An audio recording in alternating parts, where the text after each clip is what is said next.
Hello, comrades, and welcome to my channel. This is a recording of the Autobiography of a Sexually Emancipated Communist Woman by Alexandra Kollontai. Chapter 1. The Aims and Worth of My Life. Nothing is more difficult than writing an autobiography. What should be emphasized? Just what is of general interest. It is advisable, above all, to write honestly and dispense with any of the conventional introductory protestations of modesty. For if one is called upon to tell about one's life, so as to make the events that made it become useful to the general public, it can mean only that one must have already wrought something positive in life. Accordingly, it is a matter of forgetting that one is writing about oneself, of making effort to abjure one's ego so as to give an account, as objectively as possible, of one's life in the making, and of one's accomplishments. I intend to make this effort, but whether it will turn out successfully is something else again. At the same time, I must confess that, in a certain sense, this autobiography poses a problem for me. For by looking back while prying simultaneously into the future, I will also be presenting myself the most crucial turning points of my being and accomplishments. In this way, I may succeed in setting into bold relief that which concerns the women's liberation struggle, and further the social significance which it has. That I ought not shape my life according to the given model, that I would have to grow beyond myself in order to discern my life's true line of vision, was an awareness that was mine already in my youngest years. At the same time, I was also aware that in this way I could help my sisters to shape their lives in accordance, not with the given traditions, but with their own free choice to the extent, of course, that social and economic circumstances permit. I always believe that the time inevitably must come when women will be judged by the same moral standards applied to men. For it is not her specific feminine virtue that gives her a place of honor in human society, but the worth of the useful mission accomplished by her, the worth of her personality as a human being, a citizen, a thinker, and a fighter. Subconsciously, this motive was the leading force of my whole life and activity. To go my way, to work, to struggle, to create side by side with men, and to strive for the attainment of a universal human goal. For nearly 30 years, indeed, I have belonged to the communists. But at the same time, to shape my personal, intimate life as a woman according to my will and according to the given laws of nature. It was this that conditioned my line of vision.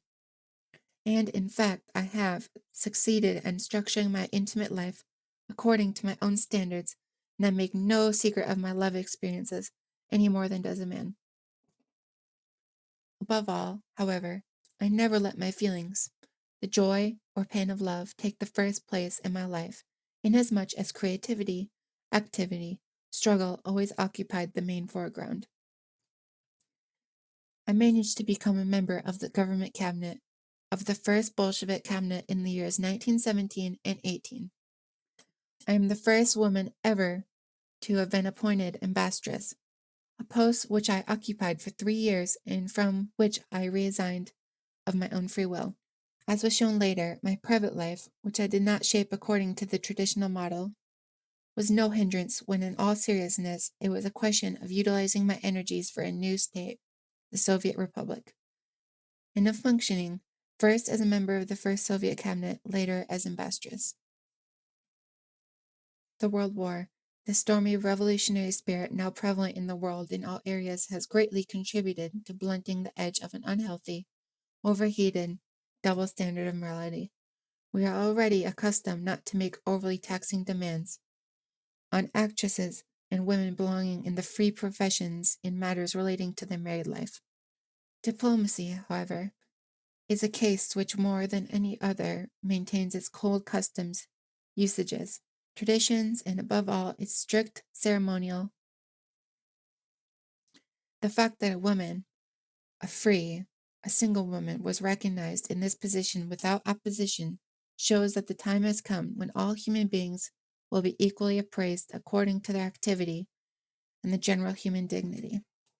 When I was appointed a Russian envoy to Oslo, I realized that I have thereby achieved a victory not only for myself, but for women in general, and indeed a victory over their worst enemy, that is to say, over conventional morality and conservative concepts of marriage. When on occasion I am told that it is truly remarkable, in quotes, I always think to myself that in the final analysis, the principal victory as regards to women's liberation does not lie in this fact alone. Rather, what is of a wholly special significance here is that a woman like myself, who has settled scores with the double standard and who has never concealed it, was accepted into a caste which to this very day staunchly upholds tradition and pseudo-morality.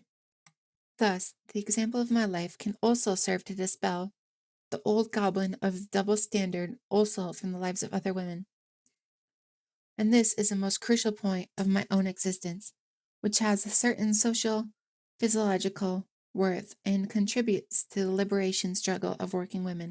To avoid any misunderstandings, however, it should be here said that I am still far from being the type of positively new woman who take their experience as females with a relative lightness and, one could say, with an inviolable superficiality, whose feelings and mental energies are directed upon all other things in life but sentimental love feelings.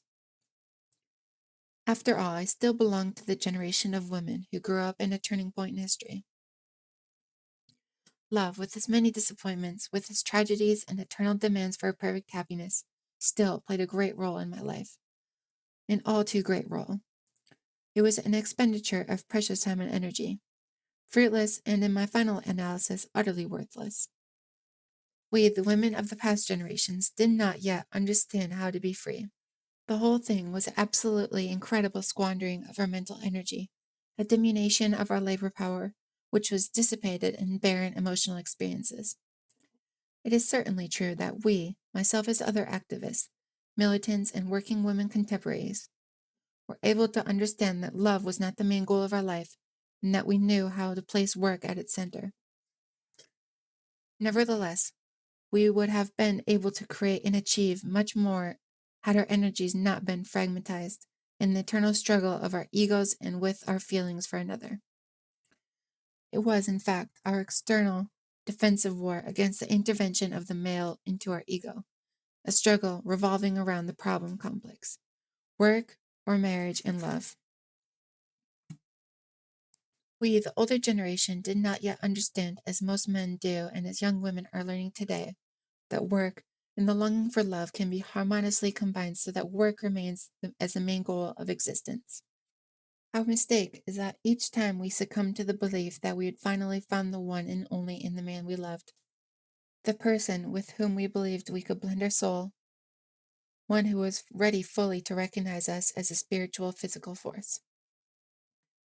But over and over again, things turned out differently, since the man always tried to impose his ego upon us and adapt us fully into his purposes.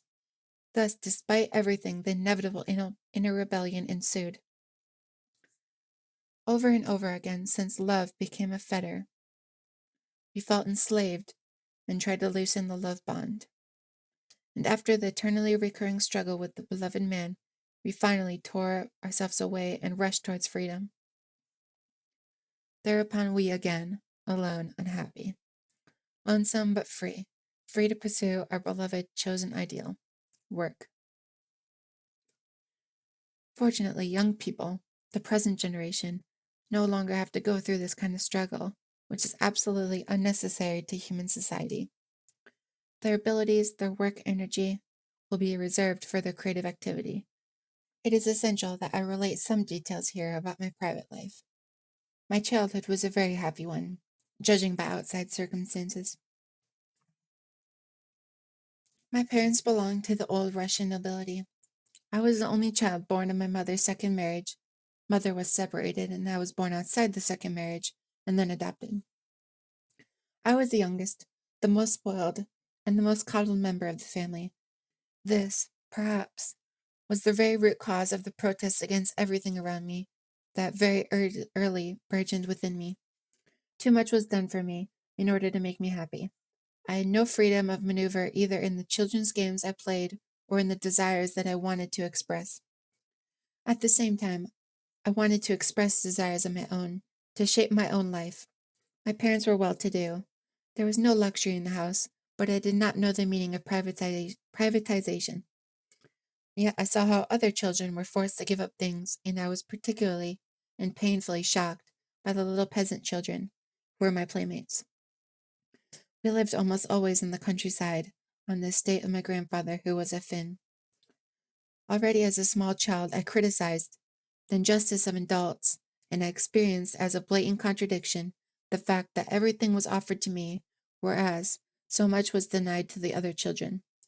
Already early in life, I had eyes for the social injustices prevailing in Russia.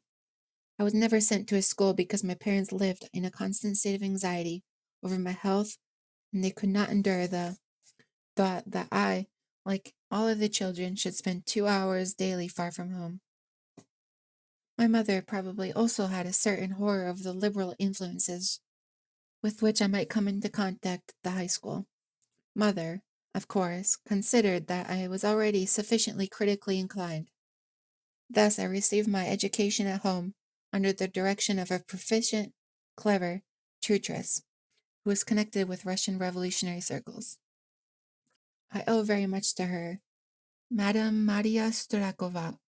I took the examinations qualifying me for admission to the university when I was barely 16 in 1888, and thereafter I was expected to lead the life of a young society woman.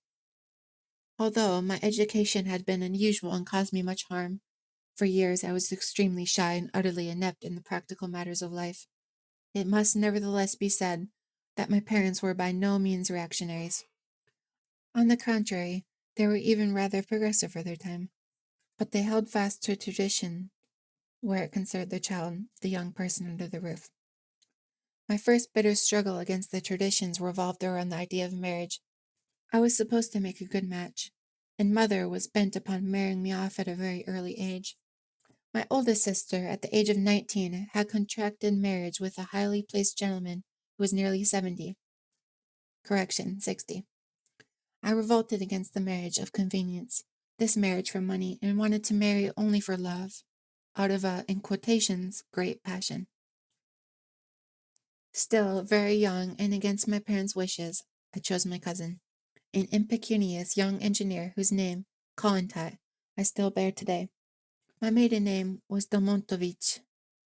The happiness of my marriage lasted hardly 3 years. I gave birth to a son, although I personally raised my child with great care. Motherhood was never the kernel of my existence. A child had not been able to draw the bond of my marriage together. I still loved my husband, but the happy life of a housewife and spouse became for me a cage. More and more, my sympathies, my interests turned to the revolutionary working class of Russia. I read voraciously. I zealously studied all social questions, attended lectures, and worked in semi-legal societies for the enlightenment of the people. These were the years of the flowering of Marxism in Russia, 1893 to 96. Lenin, at that time, was only a novice in the literary and revolutionary area. George Plekhanov was the leading mind of the time. I stood close to the materialist conception of history. Since an early womanhood, I had inclined towards the realistic school. I was an enthusiastic follower of Darwin and Bohlish's. A visit to the big and famous Kriembolum textile factory, which employed 12,000 workers of both sexes, decided my fate. I could not lead a happy, peaceful life when the working population was so terribly enslaved. I simply had to join this movement. At the time, this led to differences with my husband, who felt that my inclinations constituted an act of personal defiance directed against him. I left husband and child and journeyed to Zurich in order to study political economy under Professor Heinrich Herkner. Therewith began my conscious life on behalf of the revolutionary goals of the working class movement. When I came back to St. Petersburg, now Leningrad, in 1899, I joined the legal Russian Social Democratic Party. I worked as a writer and propagandist. The fate of Finland, whose independence and relative freedom were being threatened by the reactionary policies of the Tsarist regime at the end of the 90s, exercised a wholly special power of attraction upon me. Perhaps my particular gravitation towards Finland resulted from the impressions I received on my grandfather's estate during my childhood. I actively espoused the cause of Finland's national liberation. Thus, my first comprehensive scientific work in political economy was an investigation of the living and working conditions of the Finnish proletariat in relation to industry. The book appeared in 1903 in St. Petersburg. My parents had just died. My husband and I had been living separately for a long time, and my only son remained in my care. Now I had the opportunity to devote myself completely to my aims, to the Russian revolutionary movement, and to the working class movement of the whole world. Love, marriage, family, all were secondary, transient matters. They were there. They intertwined with my life over and over again. But as great as was my love for my husband, immediately it transgressed a certain limit in relation to my feminine proneness to make sacrifice. Rebellion flared in me anew. I had to go away. I had to break with the man of my choice. Otherwise, this was a subconscious feeling in me, I would have exposed myself to the danger of losing my selfhood. It must also be said, not a single one of the men who were close to me had ever had a direction-giving influence on my inclinations, strivings, or my worldview. On the contrary, most of the time I was the guiding spirit. I acquired my view of life, my political line from life itself, and an uninterrupted study from books. In 1905, at the time the so-called First Revolution in Russia broke out, after the famous Bloody Sunday, I had already acquired a reputation in the field of economic and social literature. And in those stirring times, when all energies were utilized in the storm of revolt, it turned out that I had become very popular as an orator. Yet, in that period, I realized for the first time how little our party concerned itself with the fate of women of the working class, and how meager was its interest in women's liberation. To be sure, a very strong bourgeois women's movement was already in existence in Russia, but my Marxist outlook pointed out to me with illuminating clarity that women's liberation could only take place as the result of a victory of a new social order and a different economic system. Therefore, I threw myself into the struggle between the bourgeois-minded suffragettes and strove with all my might to induce the working class movement to include the women question as one of the aims of its struggle in its program. It was not so easy to win my fellow comrades over to this idea. I was completely isolated with my ideas and demands. Nevertheless, in the years of 1906 to 1908, I won a small group of women party comrades over to my plans. I wrote an article published in the legal press in 1906, in which for the first time I set forth the demand to call the working class movement into being in Russia through systematic party work. In autumn of 1907, we opened up the first working women's club. Many of the members of this club, who were still very young workers at the time, now occupy important posts in the new Russia and in the Russian Communist Party. Ka Nikolavia, Maribak, etc. One result of my activity in connection with the women workers, but especially of my political writings, among which was a pamphlet on Finland containing the call to rise up against the Tsarist Duma with, in quotation, arms, was the institution of legal proceedings against me, which held up the grim prospect of spending many years in prison. I was forced to disappear immediately, and was never again to see my home. My son was taken in by good friends, my small household liquidated. I became, in quotations, an illegal. It was a time of strenuous work. The first All-Russian Women's Congress, which had been called by the bourgeois suffragettes, was scheduled to take place in December of 1908. At that time, the reaction was on the rise, and the working class movement was prostrate again after the first victory in 1905. Many party comrades were in jail.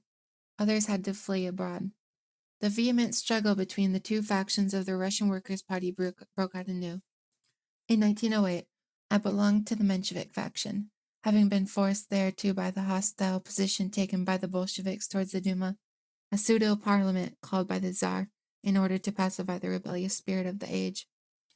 Along with the Mensheviks, I espoused the point of view that even a pseudo-parliament should be utilized as a tribute for the party, and that the elections for the Duma must be used as an assembling point for the working class. But I did not side with the Mensheviks on the question of coordinating the forces of the workers with the liberals in order to accelerate the overthrow of absolutism. On this point, I was, in fact, very left radical, and was even branded as a, in quotations, syndicalist by my party comrades. Given my attitude towards the Duma, it logically followed that I considered it useless to exploit the first bourgeois women's congress in the interest of a party. Nevertheless, I worked with might and main to assure that the women workers who were to participate in the congress emerged as an independent and distinct group. I managed to carry out this plan, but not without opposition. My party comrades, the Mensheviks, accused me and those women comrades who shared my views of being, in quotations, feminists, and placing too much emphasis on matters of concern to women only. At the time, there was still no comprehension at all of the extraordinarily important role in the struggle developing upon self-employed professional women. Nevertheless, our will prevailed. A women worker group came forward at the Congress in St. Petersburg with its own socialist program, and it drew a clear line of demarcation between the bourgeois suffragettes and the women liberation movement of the working class in Russia. However, I was forced to flee before the close of the Congress because the police had come upon my tracks. I managed to cross the frontier into Germany, and thus, in December of 1908, began a new period of my life, political immigration.